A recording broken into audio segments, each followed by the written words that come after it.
Vamos a escuchar ya, como hemos anunciado desde hace un buen rato, a una persona interesante. Es Alberto Garzón, diputado. Sí, anoche lo estuve escuchando. Diputado de Izquierda Unida, elegido el pasado domingo por las listas de Izquierda Unida en Málaga. Es un hombre joven, muy bien preparado, economista, y fue uno de los portavoces del movimiento del 15M. Alberto Garzón, muy buenos días. Buenos días, ¿qué tal? Bueno, lo primero, enhorabuena por el éxito. Y me cuentan que tu primera decisión es la de dar el 60% de tu salario al partido. ¿Eso es habitual en Izquierda Unida? ¿Con cuánto dinero te vas a quedar al mes?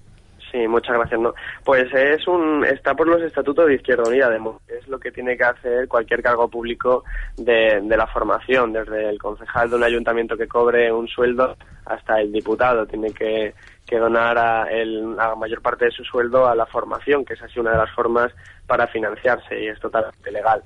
De hecho, la referencia suele ser pues el sueldo de un profesor de secundaria, que ese es el sueldo que normalmente recibe finalmente, de términos limpios, un diputado o un cargo público de Izquierda Unida. De modo que es algo generalizado, es algo que hay que hacer si eres un cargo público de Izquierda Unida. ¿Y tú compartes el criterio o es porque viene impuesto? No, me lo comparto perfectamente. La clave está perfectamente en el hecho de que la política tiene que ser un instrumento, no un fin en sí mismo. No podemos apoyar la profesionalización de la política. Por lo tanto, pues tú estás allí para hacer una labor y no te tiene por qué preocupar el sueldo. El sueldo tiene que ser digno para poder vivir dignamente, pero ya está, más allá de ahí no estamos para enriquecernos. ¿Y vas a ser, Alberto, la voz del 15M en el Congreso? Bueno, con todo esto ha habido algún problema. Realmente yo no soy portavoz ni representante del 15M porque esa figura no existe. Lo que sí he sido es un ciudadano que como tantos otros, muchos de ellos también militantes de Izquierda Unida, han participado en las asambleas y en los movimientos. Y en la medida que soy también partícipe de movimientos sociales como ATAC, que es una organización que está dentro del 15M, pues sí que he ido como representante de esa organización a los programas. Yo mantengo mis ideas, que ya las tenía, pero yo soy militante de Izquierda Unida desde el año 2003, antes del 15M, y después he mantenido las mismas ideas, entonces son las que vamos a trasladar. El programa de Izquierda Unida es muy, muy parecido ya antes del 15M que con las propuestas que están saliendo del 15M, ley electoral, fraude fiscal, paraísos fiscales.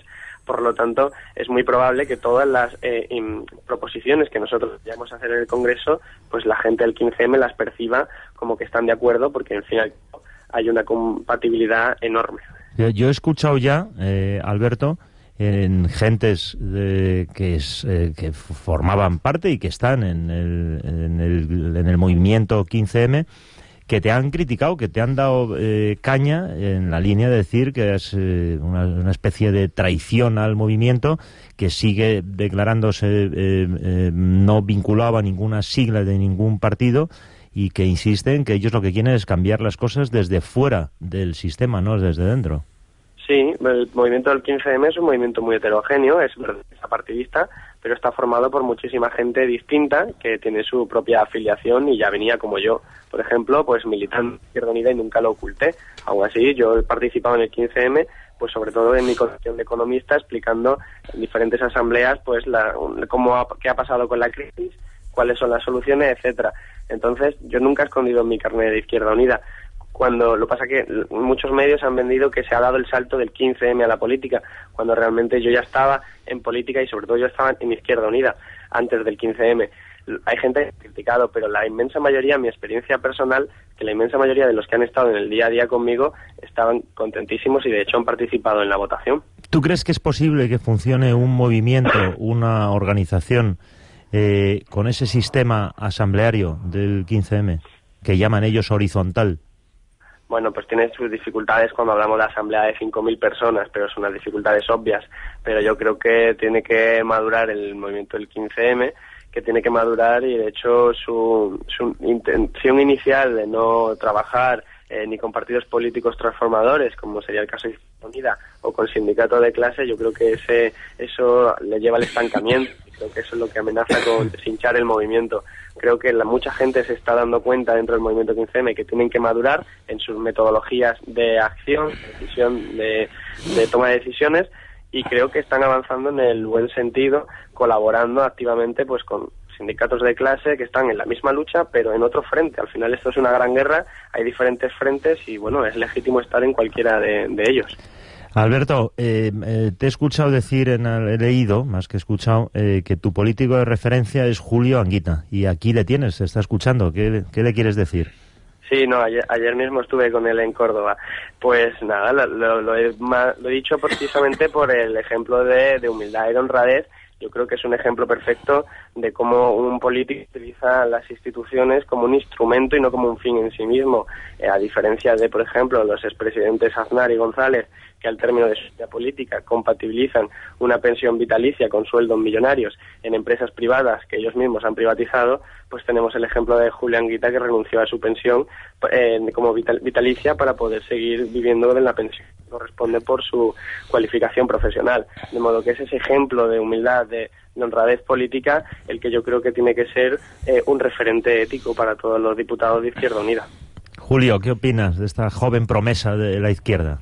Bueno, yo he participado con él en una conferencia en la Facultad de Derecho de Córdoba, y ayer lo estuve escuchando, y tengo que decir una cosa. Tiene 26 años. Pues en cuanto a experiencia y capacidad didáctica para hacer lo difícil, hacer lo fácil, yo creo que tiene toda la sabiduría de que podían dar 140 años de gente estudiando. Tiene por delante un brillante porvenir, y cuando digo brillante porvenir quiero decir una brillante capacidad de enseñar, de inducir, de participar y además predicar con el ejemplo. Creo que es una aportación a Izquierda Unida de primera magnitud, de primera calidad, y si no, al tiempo. Bueno, Alberto, pues vaya responsabilidad tienes. Muchísimas gracias por habernos atendido, y ya sabes dónde nos tienes. Muchísimas gracias a vosotros, por supuesto.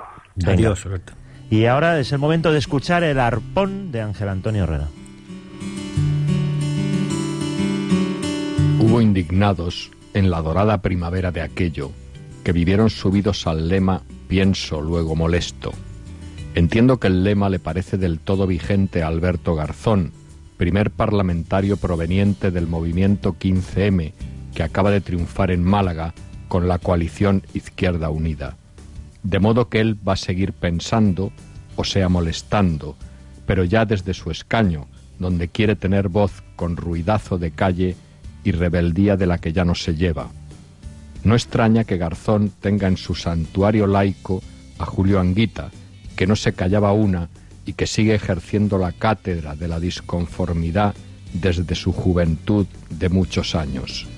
Son los dos devotos de la rebelión, pero no de la rebelión de pose, sino de la rebelión de arremangarse por las causas del peatón, que somos todos, y que son causas que últimamente andan en paro. En los tiempos del pilla el dinero y corre, va Garzón y promete donar el 60% del sueldo a su partido. En tiempos de pensiones vitalicias, fue Anguita y se puso al tajo de enseñar latín en todos los idiomas. Son de los que piensan, sí, y a uno no le molestan en absoluto, como que me llevaría un alegrón si aún se les oyera más.